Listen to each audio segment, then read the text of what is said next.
segundo o evangelista Marcos, capítulo de número 5, Evangelho do Senhor Jesus, segundo o evangelista Marcos, capítulo de número 5. Você que está em sua casa pode nos acompanhar através das redes sociais. Glória a Deus. Pode ter aquele Novo Testamento, foi entregue nos presídios, foram entregue, eu acho que quase 100% do território brasileiro. Primeiro aquele cinza, depois aquele azulzinho. Você vai encontrar a palavra de Deus. Você pode se dirigir a uma Bíblia ou através do aplicativo da Google. Você pode nos acompanhar pesquisando esta palavra, que está no capítulo 5, versículo de número 17. Quantos vocês, irmãos, acham? Eu quero fazer alguns agradecimentos. Quero agradecer a Deus pela vida do pastor deste campo tão vasto aqui em Rio Largo, pastor Arnóbio Tavares de Lima, nosso reverendo pastor Oswaldo Nunes, que é o pastor das Assembleias de Deus no estado de Alagoas, com sua esposa, e aqui no campo de Rio Largo, nosso pastor Arnóbio, junto com a sua esposa, digníssima esposa, a irmã Antônia, creio que está nos assistindo nesta manhã, coordenadora geral da UFADRIL, União Feminina, aqui de Rio Largo. Glória a Deus, do campo de Rio Largo. Louva a Deus pela vida do presbítero Adriano, que está na frente desse trabalho, fazendo esse trabalho com todo vigor, motivado, fazendo essa obra. Digo para o amado, quando vi a sua pessoa, meu espírito se alegrou nessa manhã. Glória a Deus. Aqui um homem de Deus, que Deus tem usado aqui neste campo de Rio Largo. Quero louvar a Deus também pela vida do meu dirigente ali na congregação, presbítero Araújo, está fazendo um grande trabalho ali na congregação Jacarepaguá, junto com sua esposa e aquela igreja. Louva a Deus pela vida da equipe de mídia, a irmã Aline, junto com o presbítero Góes, pessoas que têm ligado para mim, têm mandado mensagem para mim para fazer esse trabalho. Meu tempo tem sido curto, trabalho no aeroporto pela madrugada e às vezes passo o dia dormindo e não posso estar aqui, mas quando eu posso, sempre digo para ela: irmã Lina, amanhã é minha folga, e ela coloca na escala.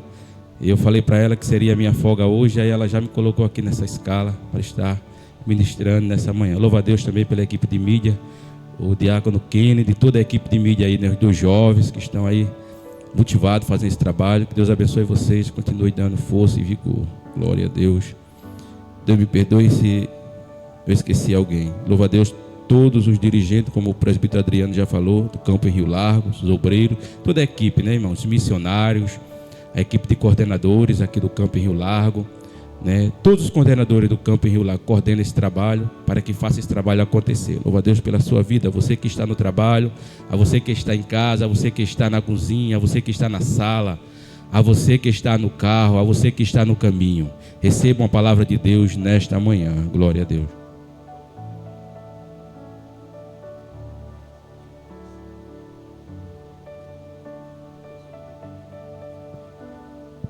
Glória a Deus. Vamos lá, irmãos? Palavra do Senhor, que se encontra no Evangelho de Jesus, segundo o evangelista Marcos, capítulo 5, versículo 17, que diz assim: começaram a rogar-lhe que saísse do seu território. E entrando ele no barco, rogava-lhe o que for endemoniado, que o deixasse estar com ele.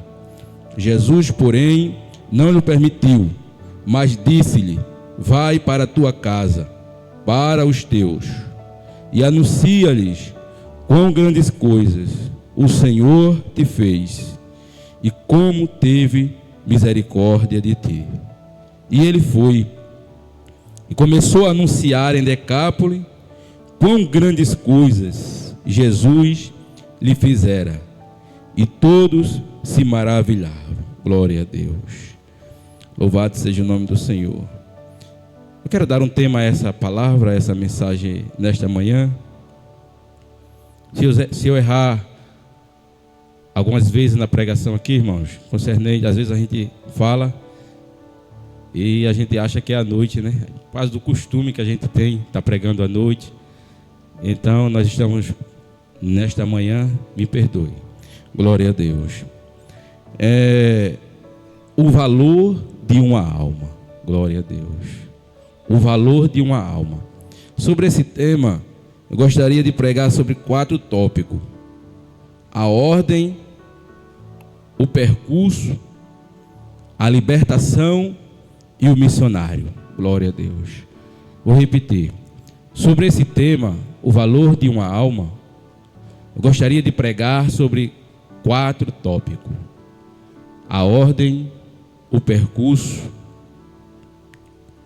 a libertação, a ordem, o percurso, a libertação e o missionário. Amados, quando olhamos para esta passagem bíblica, nós nos direcionamos a um contexto onde percebemos que Jesus, ele está sobre uma margem. Se nós observarmos o versículo 35 do capítulo 4, está dizendo o seguinte: e naquele dia, sendo já tarde, disse-lhe: passemos para a outra margem. Glória a Deus. Observamos que Jesus está sobre uma margem. E quando nós olhamos no capítulo 4, nesta mesma margem, Jesus ele está ensinando por parábola. Se nós observamos o capítulo 4, vai falar sobre 4 parábolas. Jesus abre nesta margem uma parábola dizendo o seguinte: vai falar a respeito do semeador. Ele vai dizer que o semeador, ele saiu a semear. E quando semeava, uma parte daquela semente, ela vai cair sobre 4 solos. Podemos dizer que esse solo representa o nosso coração. Jesus estava diante de uma plateia, diante de uma grande multidão, diante de um povo, uma grande multidão. E Jesus ele faz imediatamente um raio-x daquela multidão. Ele observa que naquela multidão existia corações endurecidos, existia corações espinhosos, existia corações secos e existia corações férteis. Então ele vai dizer o seguinte: quando o semeador que semeava, que representa o próprio Jesus e hoje representa a própria igreja do Senhor, cada um de nós, ele diz que esse semeador, ele saiu a semear. E naquele momento, nesta parábola, ele vai explicar que a semente caiu. Se caiu, isso significa dizer que o semeador ele estava passando com a semente. E quando a semente caiu, porque existe 2 formas de semear. Existe quando aquela forma que você vai com a semente e por acaso a semente cai, né? E existe aquela forma de semear que você vai direto ao plantio e estende a semente. Mas aqui a parábola está dizendo que o semeador ele saiu a semear. E quando semeava, a semente caiu. Glória a Deus. Porque o propósito de Jesus é semear a semente numa boa terra. O propósito de Jesus é semear a semente numa terra fértil. Eu quero dizer para você nessa manhã, para você já pegar essa palavra, essa mensagem, que nenhum agricultor, ele quer comprar uma semente cara.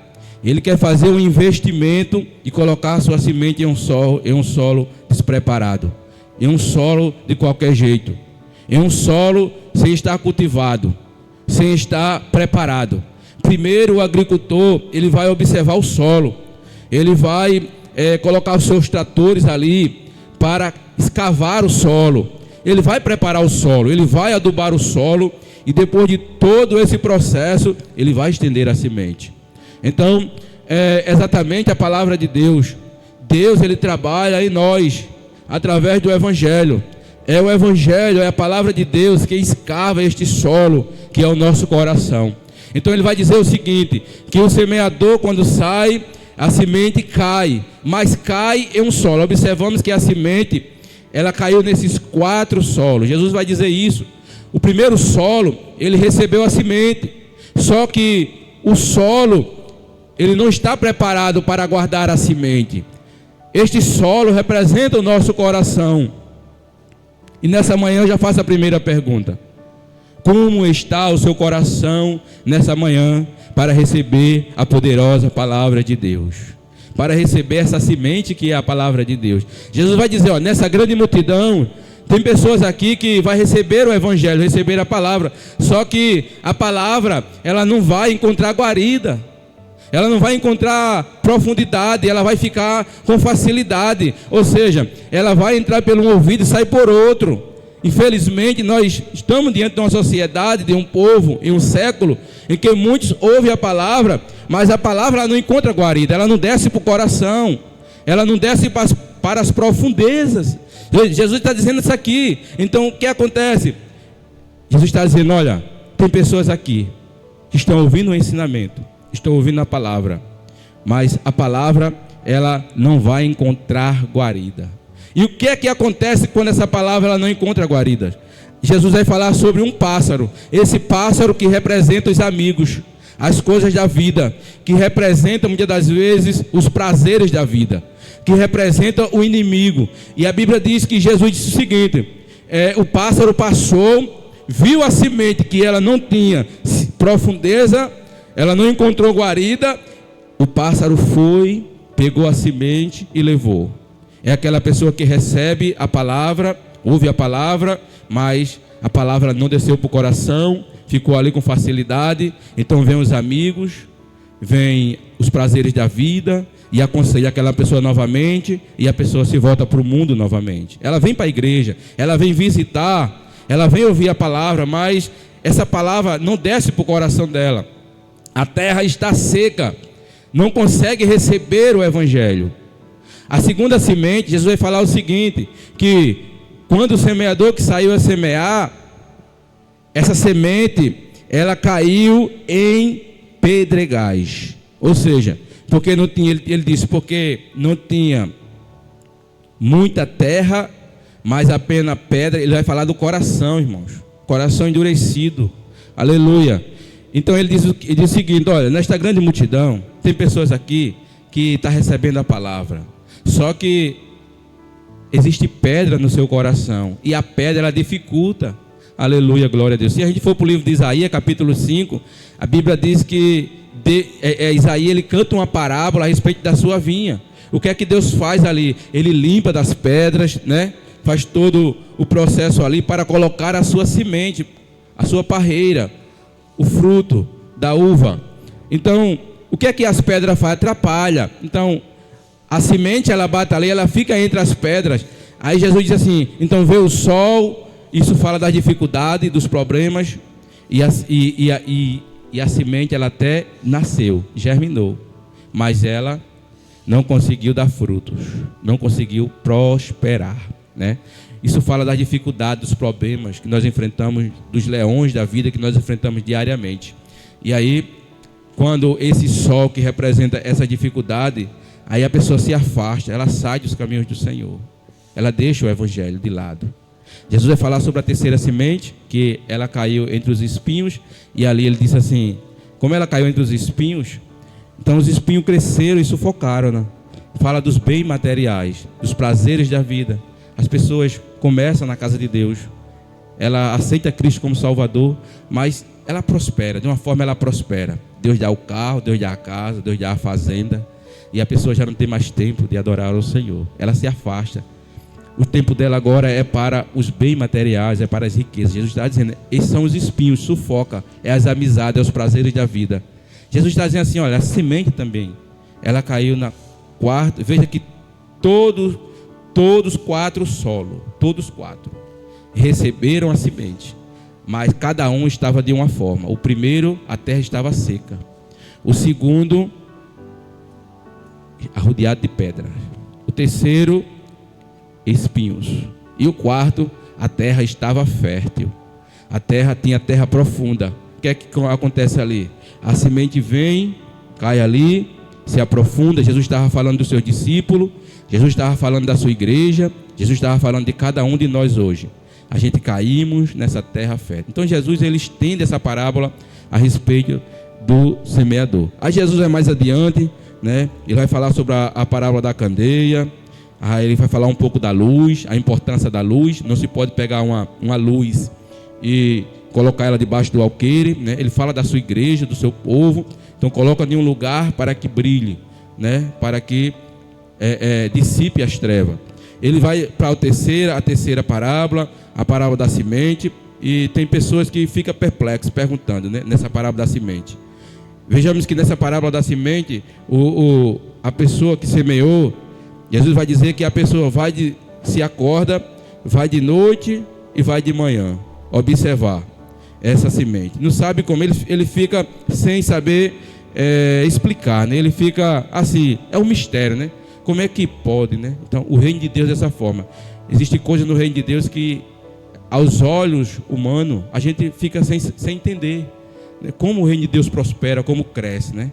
Mas Jesus, ele explica um pouco aqui na parábola da semente. Aí ele parte para a quarta parábola, que é a parábola da mostarda. Ele vai falar a importância da palavra de Deus. Ele diz que a semente da mostarda é a menor semente, mas quando essa semente ela cresce, se espalha, cria um ramo tão grande que os pássaros chegam e se aninham nesses ramos, né? Se torna uma das maiores árvores ali na terra. Então, meus amados ouvintes e irmãos da palavra de Deus, assim Jesus diz, é a palavra, é o evangelho.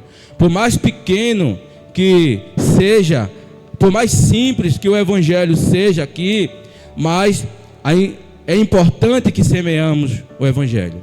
É importante que falamos desse amor de Deus, da misericórdia de Deus, do evangelho para as pessoas.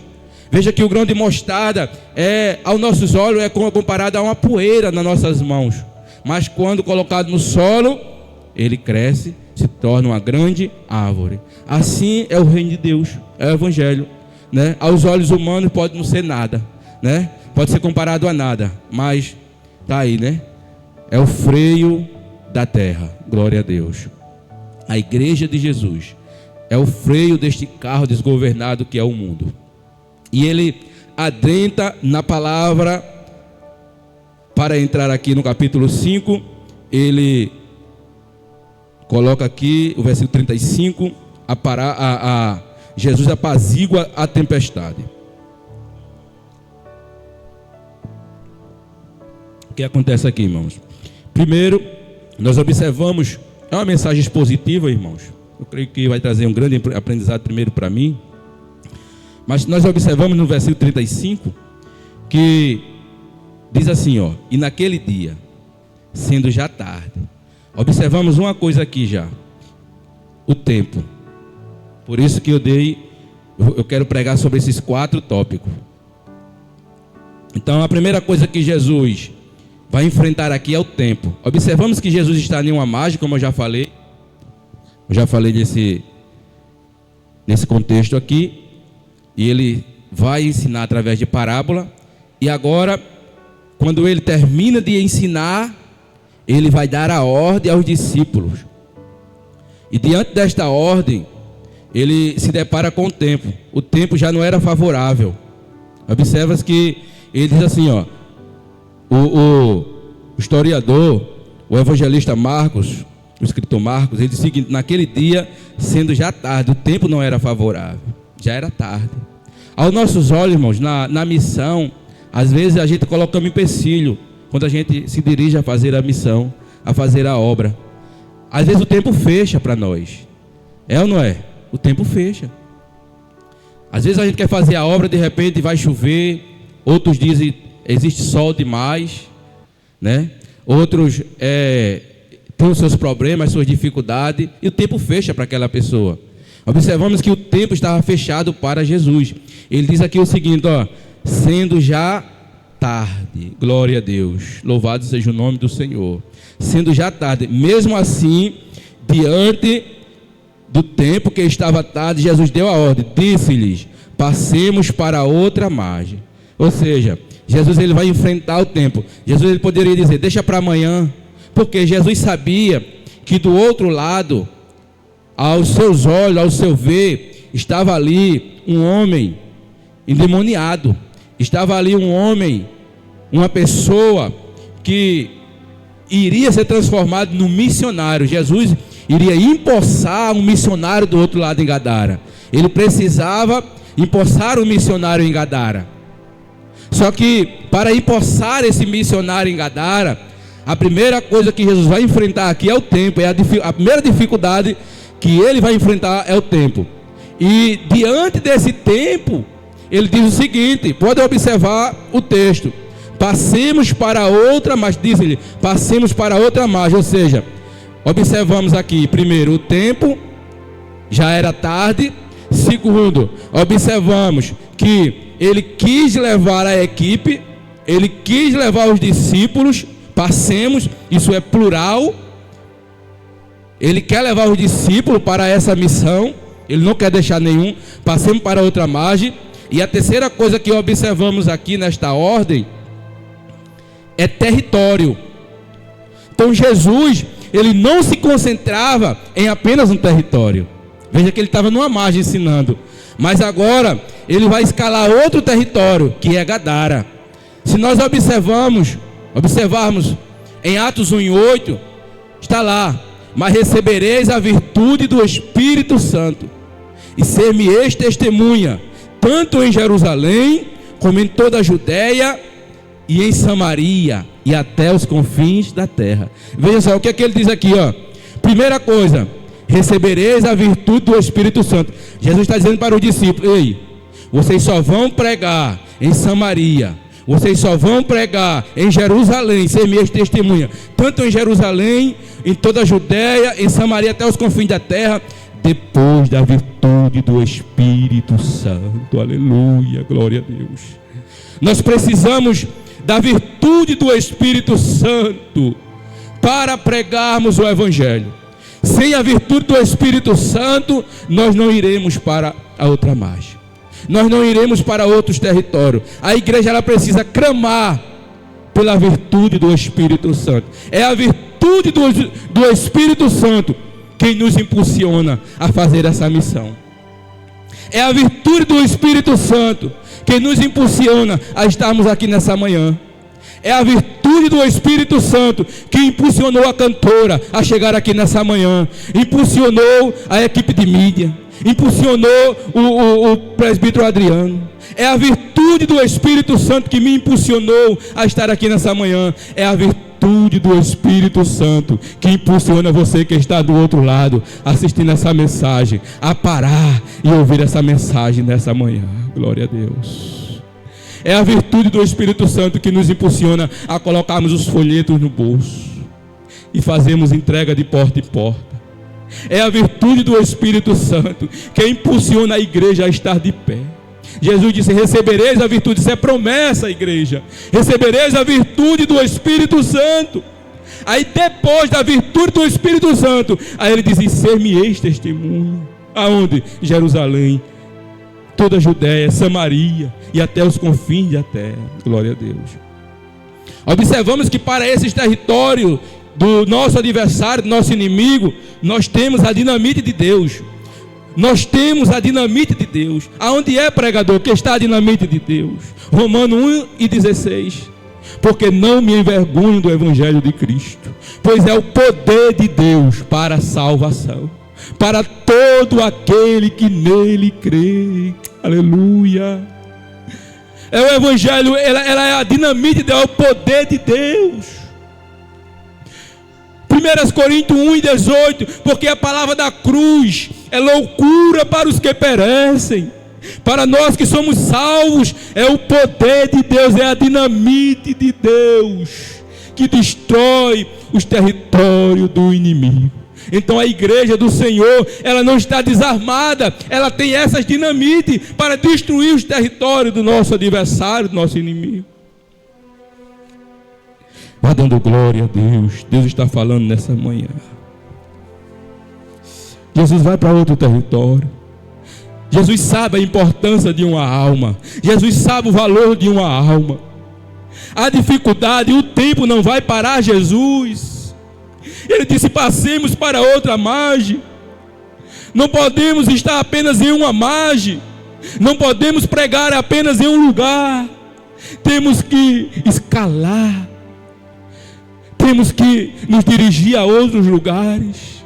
Ele mesmo disse: quando vocês adentrarem em uma casa ou chegarem em uma província, em algum lugar, e alguém não quiser receber vocês, sacudam o pó da poeira e vão embora para outro lugar. Aleluia. E ele vai, amado. É o primeiro pontapé aqui, é o tempo. A segunda coisa que ele vai enfrentar aqui, amado, é a tempestade. Quando nós se levantamos para fazer a missão, para fazer a obra, infelizmente, a tempestade ela vem ao nosso encontro. A tempestade que muitas das vezes começa dentro do lar, através das dívidas, através dos problemas, através do desemprego, através de um filho que adoeceu. De repente o seu filho está no colégio, você está trabalhando, está tudo bem, de repente é um diagnóstico que o seu filho foi acometido por aquela enfermidade. É a esposa que de repente foi acometida por aquele diagnóstico que você... Isso é tempestade na nossa vida que vem ao nosso encontro. Nós se levantamos para fazer a obra. Às vezes é um casamento que vem bem e depois desmorona de um nada. E há separação. Isso é tempestade. Observamos na passagem bíblica, lá no livro de 2 Reis, no capítulo 6. Ali, a Bíblia diz que os filhos dos profetas... Existia pelo menos 3 escolas de profetas naquela época: Gilgal, Betel e Jericó. E os filhos dos profetas tomaram a atitude e disseram: vamos até o Jordão e tomemos de lá cada um de nós uma viga e façamos-nos ali um lugar para habitar. Ou seja, eles tomaram a atitude, eles observaram que aquela escola precisava ser ampliada. O reino de Deus precisa ser ampliado na terra. A obra missionária precisa ser ampliada na terra. E essas atitudes têm que partir de cada um de nós. Infelizmente tem pessoas que não tomam nenhuma atitude. Observamos aqui nesses jovens, eles tomando uma atitude. Veja que ele diz mais uma vez, plural: vamos. A obra de Deus ela não é feita com apenas uma pessoa, é plural. Vamos até o Jordão.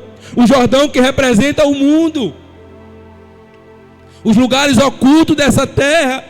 E ele diz: e de lá tiramos cada um de nós uma viga. Eu preciso ganhar uma alma para Jesus. A viga representa a alma, para ampliar a casa de Deus. Pega essa palavra, você que está me ouvindo nessa manhã, do outro lado das telas. Só que o profeta está ali, e ele faz o convite para o profeta, e o profeta diz: ide. É o ide de Jesus. O profeta Eliseu representa o próprio Cristo. Ele disse assim, o profeta disse: ide. Ou seja, deu carta branca, vão. Só que tem um daqueles jovens mais insistente. O presbítero Adriano falou sobre a insistência nessa manhã. Glória a Deus. Tem um deles que diz assim: serve-te de ir com os teus servos. Precisamos insistir, igreja. Aleluia. Nós precisamos ser mais insistentes. Como aquela viúva estava diante do grande obstáculo. O juiz não temia a Deus, nem respeitava os homens. Não é isso, presbítero Adriano? Que obstáculo! E veja que essa viúva, ela vai todos os dias à porta daquele juiz. Ele se sente tão incomodado. Ele disse: a sociedade vai pegar no meu pé. Pensou o seguinte: eu vou atender a causa dessa viúva. Veja que exemplo Jesus pega, né? A causa desta viúva, por causa da insistência dela, a persistência dela. E ele foi lá e atendeu a causa dessa viúva. E Jesus não faz, meu irmão, a nós que clamamos a Ele de dia e de noite, que oramos a Ele. Se um juiz que era iníquo, não respeitava os homens, nem temia a Deus, ele foi capaz de atender a causa de uma mulher, de uma viúva, pela sua insistência. Imagine nós para com Deus. Ele mesmo diz: pedi e dá-se-vos-á, buscai e encontrarei, batei e abri-se-vos-á. Mateus 7,11: se vós, pois sendo maus, sabeis dar boa dádiva a vossos filhos, quanto mais vosso Pai que está nos céus dará bem aos que lhe pedirem. Glória a Deus. Eu lembrei de uma reflexão que diz assim: o jovem se preparava para a sua formatura na universidade, e sabendo que seu pai poderia dar-lhe um bom presente, disse-lhe que um carro era tudo o que queria. Na manhã da formatura, o seu pai o chamou em seu escritório e disse: como estava orgulhoso em ter um filho como ele, quanto o amava. E lhe entregou uma carta embrulhada para presente. Orgulhoso e desapontado, o jovem abriu a caixa e encontrou uma Bíblia. e disse-lhe: com todo o seu dinheiro você me dá uma Bíblia. E saiu de casa. Passaram-se alguns anos e o jovem lembrou-se do seu pai e concluiu que ele estava muito velho e que talvez devesse vê-lo, pois não tinha estado com ele desde o dia da sua formatura. Enquanto se preparava para viajar, recebeu uma triste notícia: seu pai havia morrido. E quando chegou na casa do seu pai, uma tristeza intensa e um grande arrependimento tomaram conta do seu coração. Então começou a olhar as coisas que seu pai havia deixado e encontrou a Bíblia. E começou a virar as páginas. Seu pai havia sublinhado um versículo, Mateus 7,11: se vós, pois sendo maus, sabeis da boa dádiva a vossos filhos, quanto mais vosso Pai que está nos céus dará bem aos que lhe pedirem.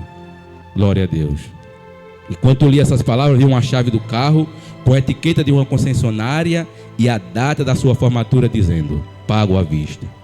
Muitas vezes perdemos as bênçãos de Deus só porque elas não estão na embalagem que desejamos. Glória a Deus. Aleluia. Teve algum discípulo que disse: pode vir alguma coisa boa de Nazaré. Aleluia. Se fosse pregar sobre isso, olha Jesus, olha o Nazareno, olha o que o Nazareno fez. A coisa boa é Jesus de Nazaré. Glória a Deus. Alguém pode dizer nessa manhã: pode vir alguma coisa boa de Jacarepaguá. Vem a palavra de Deus para o teu coração, diretamente do coração de Deus, para você que está aí do outro lado. Aleluia. Trabalhava na usina, amado, só para não fugir aqui um pouco. Quando eu limpava mato, cortava cana na usina Porto Alegre. Eu sou de Pernambuco, mas me criei ali em Colônia Leopoldina. E quando eu ia naqueles caminhão em cima, novo convertido, eu dizia, eu orando a Deus, chorando, as lágrimas descendo e dizendo a Deus: Senhor, faz de mim um pregador. Senhor, faz de mim um pregador das boas novas. Eu quero tanto, Senhor, pregar a tua palavra. Eu quero tanto anunciar a tua palavra um dia. Eu pensava em ser radialista, em ser locutor. Aí Deus me traz hoje para ser um anunciador das suas boas novas, da sua palavra. Como Deus trabalha na nossa vida, glória a Deus, através do tempo. Glória a Deus. Então ele vai enfrentar a tempestade, amado. Voltando aqui aonde estávamos. Então esse jovem, ele sai. Quando ele sai, ele faz o convite ao profeta e diz assim para o profeta. O profeta diz para ele, que representa Cristo: ide. Ou seja, Jesus disse assim: ide por todo mundo e pregai o evangelho. E o profeta vai dizer aqui: ide. Só que tem um que diz: serve-te de ir com os teus servos. Aí o profeta foi. E quando ele vai, a Bíblia diz que quando eles cortavam madeira, ou seja, isso é missão, isso é obra. Enquanto eles cortavam madeira, o ferro do machado de um deles caiu na água. Aí ele grita: ai meu Senhor, porque era emprestado. Ele se lembrou o valor da ferramenta quando caiu. Tem pessoas que infelizmente têm esse talento, tem essa ferramenta que Jesus dá, mas não se lembra disso. Vejamos que ele se lembrou o valor dela. Ai meu Senhor, porque era emprestado. Aí o profeta, que é Cristo, representa Cristo, fez a pergunta: onde caiu? É a pergunta que Deus fez para Adão: Adão, onde caíste? É a pergunta que Jesus tem feito para o mundo hoje: aonde caiu? Aonde foi que você tropeçou? Eu quero te levantar. Eu quero te dar o teu milagre. Eu quero restaurar. Eu quero te salvar. Quero te libertar. Quero trazer salvação para você. O profeta disse: onde caiu? Aquele jovem precisava mostrar o lugar, presbítero Adriano. Aleluia. Você que está me assistindo, você precisa mostrar o lugar. Eu preciso mostrar o lugar toda manhã. Eu preciso mostrar, porque eu sou falho. Eu sou imperfeito. E tem muita gente que vai se cobrindo de imperfeição e vai se afastando de Deus. Nessa manhã Jesus faz uma pergunta para você: aonde caiu? Onde caiu a tua ferramenta? E ele mostrou o lugar. Aí o ferro do machado, que representa algo impossível, porque era pesado, não poderia boiar na água. Existe impossibilidade, presbítero Adriano, na nossa vida, que a gente sozinho a gente não consegue. Existe coisa que você sozinha você não vai conseguir. O ferro do machado era pesado, não poderia boiar na água. Aí ele mostrou o lugar. Só precisa mostrar o lugar. Quando ele mostrou o lugar, aleluia, glória a Deus, A Bíblia diz que o profeta se interveio por meio de uma vara, de um pau. Esse pau que representa a cruz. Aleluia. E ele coloca aquele pau na água. Olhe para cá, você que está me assistindo. Ele coloca aquela madeira na água. E a Bíblia diz que o ferro do machado, eu nunca vi isso, parecia até que tinha imã naquela madeira, mas o Jordão era muito fundo, o mundo é muito escuro, é muito fundo, existe pessoa lá no mundo, drogada, ladrão, feiticeiro, que você imagina de coisa ruim no mundo, prostituto, estrupador, impossível aos nossos olhos, mas é possível aos olhos de Deus, aleluia, é impossível o ferro boiar, mas através da cruz, através do evangelho, o que está oculto, o que está nas profundezas, vem para cima. Pega essa palavra nessa manhã, glória a Deus. As suas impossibilidades, através da cruz, através de Jesus, ela vai, aleluia, se tornar possível. O Senhor estar aqui nessa manhã, eu posso sentir a sua presença.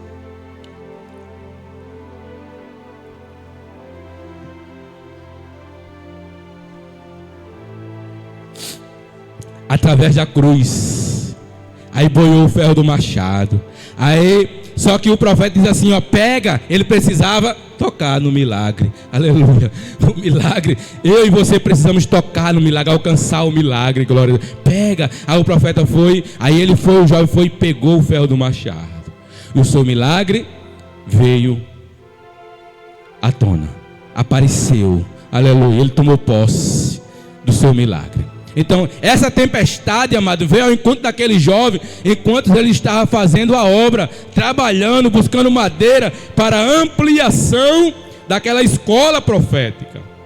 Essa tempestade veio. Infelizmente, a tempestade vem ao nosso encontro para trazer para nós um momento pedagógico, que os filhos dos profetas reconheceram aqui, que a importância de Eliseu estar por perto. Os filhos dos profetas reconheceram aqui, nessa tempestade, que a ferramenta tinha um valor. O que é que, nessa tempestade que Jesus está enfrentando aqui, nesse momento pedagógico, o que é que os discípulos vão aprender? Primeiro, louvado seja o nome do Senhor Jesus. É que precisamos despertar o mestre. A Bíblia diz que o barco já estava indo a pique, já estava afundando. E que momento os discípulos foram despertar o mestre? Quando não tinha mais jeito, aleluia. Infelizmente nós estamos diante de uma sociedade, amados, que deixa para ir buscar a Deus quando não tem mais jeito. Eu vou buscar a Deus quando eu estiver bem velhinho. Aí quando não tem mais jeito, às vezes um diagnóstico de uma doença, um problema, uma perca muito grande, aí eles pegam e eu vou para a igreja hoje, eu vou buscar a Deus hoje, quando não tem mais jeito. Observamos que pedagogia que trouxe essa tempestade. Jesus leva os discípulos para a pedagogia, para o ensino. Eles aprendem nessa tempestade também que o mestre tem poder para dissipar o mar e o vento. Até então eles não sabiam, porque ele faz a pergunta: mas que homem é este que até o vento e o mar lhe obedecem?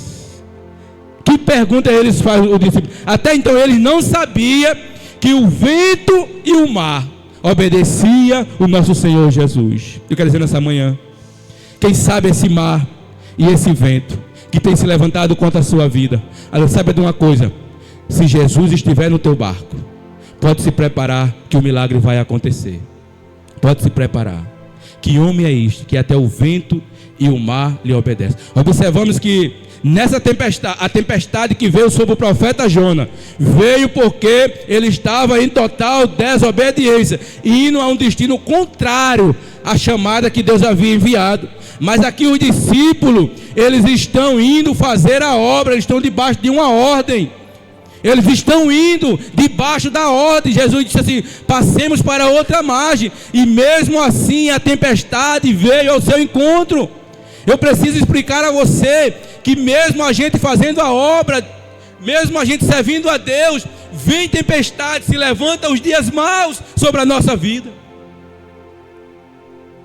Se nós olharmos para o capítulo 7 do Evangelho de Jesus segundo Mateus, capítulo 7, versículo 24 a 27, lá está escrito: todo aquele, pois, que escuta estas minhas palavras e as pratica, assemelhá-lo-ei ao homem prudente, que edificou a sua casa sobre a rocha, e veio a chuva, e veio o sol, e veio o quê? E veio a chuva, e desceram aquelas catástrofes, e não caiu, porque estava edificada sobre a rocha.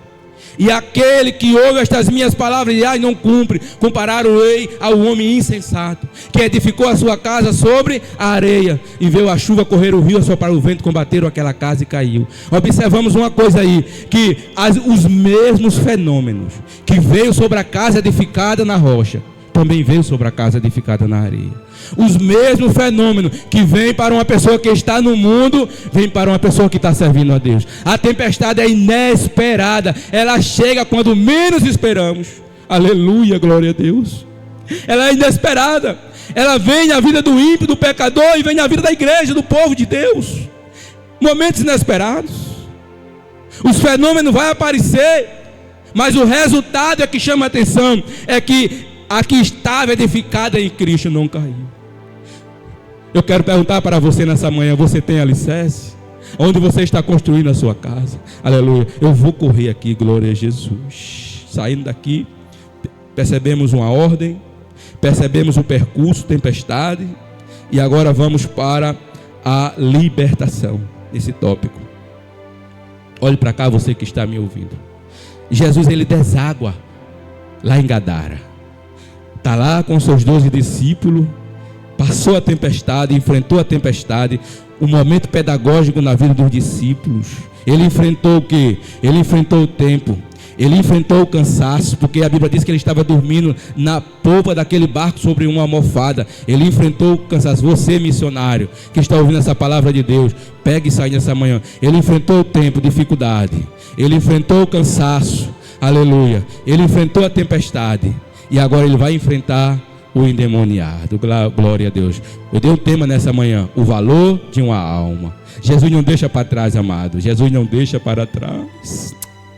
Pega essa palavra aí nessa manhã. Jesus não deixa você para trás.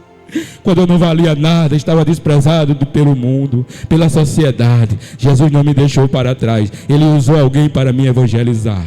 Ele usou alguém para pregar o evangelho para mim, para você, aleluia, glória a Deus. Agora vem o estado desse gadareno. A Bíblia vai dizer no versículo de número 6, versículo 4, que o gadareno, amado, ele estava sendo jogado de um lado para outro pela sociedade. A Bíblia vai dizer que ele chegava a se rasgar com pedras, gritando pelos montes. Os grilhões, as cadeias, não conseguia prender. A sociedade não prendia ele. Ele quebrava, os demônios faziam ele quebrar aqueles grilhões, quebrar aquelas cadeias. E ele estava em total sofrimento. Esse gadareno precisava de um encontro com Jesus, aleluia.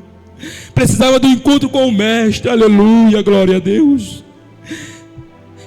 Ele estava possesso, uma legião, calcula-se cerca de 6.000 demônios. Mas Jesus não deixou esse gadareno para trás. Olha o que Jesus enfrenta por ele, aleluia. Eu quero dizer nessa manhã: Jesus enfrentou a cruz por você. Ele enfrentou o Calvário, ele enfrentou a rejeição, os soldados romanos, ele enfrentou as injúrias, a rejeição, a perseguição, as chicotadas. Ele permaneceu ali naquela cruz, sem falar nada, aleluia, calado, por amor a mim, amor a você, aleluia, glória a Deus. Pega essa mensagem dessa manhã, Deus está falando.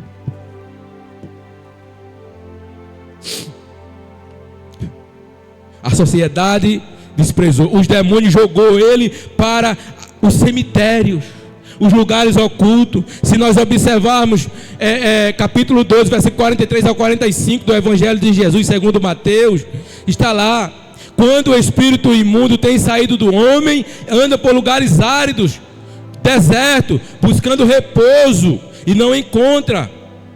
Quando o espírito imundo tem saído do homem, anda por lugares áridos buscando repouso e não encontra. Então diz: voltarei para a minha casa de onde saí. E voltando acha desocupada, varrida e adornada. Então vai com outros 7 espíritos piores do que ele, e entrando habitam ali. E são os últimos atos desse homem, piores do que os primeiros. Assim acontecerá com esta geração má e infiel. Veja o que é que Satanás diz. Olha o que é que ele faz. Ó. Quando é que o espírito imundo sai do homem? No momento quando ele aceita Jesus, quando ele aceita Cristo como Salvador. Aí o diabo ele vai para os lugares áridos, lugares desertos. Aí quando chega lá ele busca repouso em vida, mas ele não encontra. Aí o que é que ele diz assim? Olha, o evangelista Mateus está explicando, diz assim, ó: então vai, leva consigo outros 7 espíritos piores do que ele. Mas antes ele diz assim, ó: voltarei para a minha casa de onde saí. Que casa é essa? Essa casa sou eu, essa casa é cada um de nós. Só que quando Satanás ele vem com aqueles espíritos imundos, ele vem nos observar, e quando ele chega, ele vê a casa. Como está a casa? A casa está o quê? Desocupada. O que é desocupado? Não tem nenhum móvel, nenhum utensílio, não tem nada de Deus lá dentro. Aleluia. Varrida, ou seja, alguém foi lá, tirou tudo, e adornada quer dizer uma coisa, preparado. Então o que é que ele vem? Ele vem e se aposta daquela casa. Mais 7 espíritos piores do que ele, e entrando habitam ali. Então é preciso, é importante, amados irmãos, que nós estejamos ocupados, que a nossa casa esteja ocupada, que a gente esteja ocupado na obra de Deus, fazendo as coisas de Deus. Quando o demônio vem, os espíritos mal vêm, a gente está ocupado na casa de Deus. Então o que é que Jesus faz? A primeira coisa que eu aprendo aqui: quando Jesus deságua em Gadara, quem sai do barco primeiro? É o mestre. Quem que está na tua frente? Quem que está na tua frente? É Jesus de Nazaré. Se Jesus estiver na tua frente, pode se preparar. Que venha endemoniado, que venha dificuldade, que venha problema, ele vai tirar da sua frente. Aleluia. Aí Jesus desce, o discípulo ele desce, mas quem desce primeiro é Jesus. Aleluia. E quando ele desce, quem é que vem gritando? Aleluia. O endemoniado. A sociedade não queria ele, os demônios jogou para o cemitério, aleluia. Ele ficava chorando, depressivo, dia e noite, aleluia. Os demônios levavam para os lugares ocultos, aleluia, dessa terra, o cemitério, lugares áridos. Aí quando ele vê Jesus, ele corre, ou seja, amado, olha, da sociedade ele corria, ele se afastava, mas quando ele vê a luz, aleluia, a luz ela dissipa as trevas, não é isso, pastor Adriano? Quando ele vê a luz, ele corre diante da luz e se prostra diante da luz, diante de Jesus. O mundo tem que se prostrar diante do mestre, aleluia. Não pode ficar de pé diante da igreja, aleluia, na terra. Já vou terminar. Aí Jesus percebe, a segunda lição aqui, Jesus ele percebe, já que esse homem havia sofrido muito. Jesus sabia, Jesus fez um raio-x daquele homem, desde a outra margem que ele estava lá na outra margem. Jesus sabia que ele estava possesso. 6.000 demônios não é brincadeira. 6.000 demônios foi capaz de jogar quase 2.000 porcos no despenhadeiro abaixo. Olha a força que esses demônios tinham. Olha a força que esses demônios tinham, amado. Isso aqui a gente aprende que verdadeiramente o reino, aleluia, espiritual das trevas existe. Se a gente for para lá para o livro para a carta do apóstolo Paulo, lá em Éfeso, a gente vai ver capítulo 6, versículo 10 ao 17. Isso vai falar sobre as armaduras. E Jesus, percebendo o sofrimento daquele homem, imediatamente Jesus não perde tempo. Ele já vai dizendo o seguinte: sai deste homem, aleluia.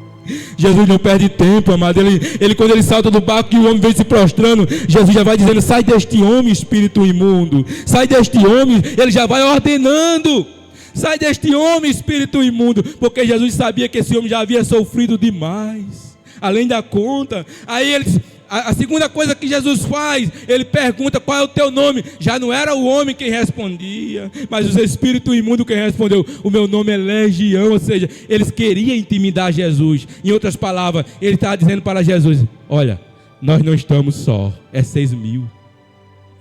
Olha, Jesus, nós não estamos só, É 6.000 agora. E agora, Jesus? Eles queriam intimidar o mestre. Nós não estamos só. É 6.000. Aí o que é que Jesus faz? Ordena que saia dele. De repente os espíritos imundos, os demônios vê que vai passando quase 2.000 porcos ali. Aí pede a Jesus que Jesus conduza ele. Veja que eles não queriam sair da vida daquele homem. Mesmo que ele saísse da vida daquele homem, mas os espíritos imundos desejavam ficar em Gadara.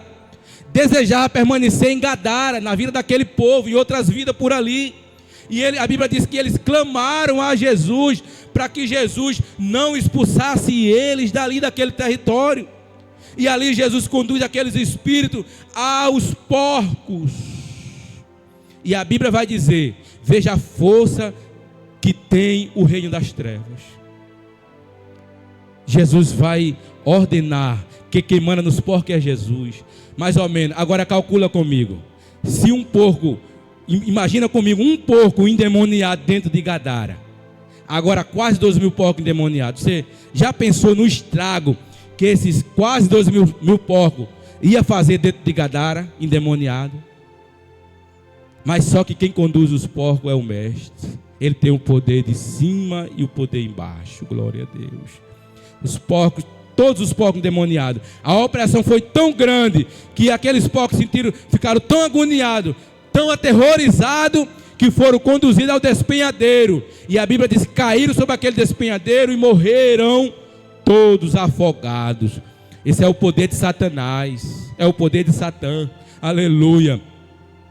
Aí os camaradas viram isso, correram, espalharam na cidade o que havia acontecido. Aí veio uma grande multidão agora onde estava o mestre. Para fechar a mensagem aqui, veio uma grande multidão onde estava o mestre. Aí perguntaram, quando chegaram lá diante do mestre, o que foi que eles viram lá? Eles viram aquele que estava endemoniado. Primeiro, número 1, assentado. Uma pessoa que está endemoniado, ele não tem paz. Assentar-se fala de paz. E agora aquele homem que estava endemoniado, que foi liberto, número 1, está assentado. Número 2, aquele homem está vestido. Infelizmente, o mundo faz isso. O mundo arranca a roupa. Aleluia. É ou não é? A gente vê a nudez, a sensualidade hoje no mundo aí. O que é que os demônios fazem na vida das pessoas? Olha o filho pródigo, quando ele se distanciou do pai. Foi que o pai, quando ele chegou perto do pai, foi que o pai observou nele. Ele estava sem aliança, ele perdeu a aliança. Ele estava com fome porque o pai mandou matar um bezerro gordo. O filho pródigo estava descalço. O mundo arranca esse calçado que a gente ganha de Jesus, que é para pisar nas serpentes e nos escorpiões. E o filho pródigo, ele estava sem roupa. Aí o pai disse: olha, bota a aliança na mão dele, dá comida a ele, dá roupa a ele, aleluia, e bota calçado nos pés dele. Então o mundo faz isso, arranca a roupa. Então o que é que esse jovem agora está diante de Jesus? Quando as pessoas chegaram, perceberam que ele estava sentado. Número 2, que ele não se sentava, ele ficava gritando pelos montes. Número 2, percebe que ele está agora vestido. O mundo arranca a roupa, amado, mas a igreja veste, Jesus veste. A pessoa chega diante de Jesus vestido. Terceiro, a Bíblia vai dizer, os 3 estados do ex-endemoniado. A Bíblia vai dizer que ele está em completo juízo. Glória a Deus. Veja o que é que o diabo faz: arranca o juízo da pessoa, né? Arranca a mente da pessoa. Ele não pensava, ele não raciocinava, mas a Bíblia diz que ele está diante do mestre nesses 3 estados. Fechando a mensagem nessa manhã aqui. Glória a Deus.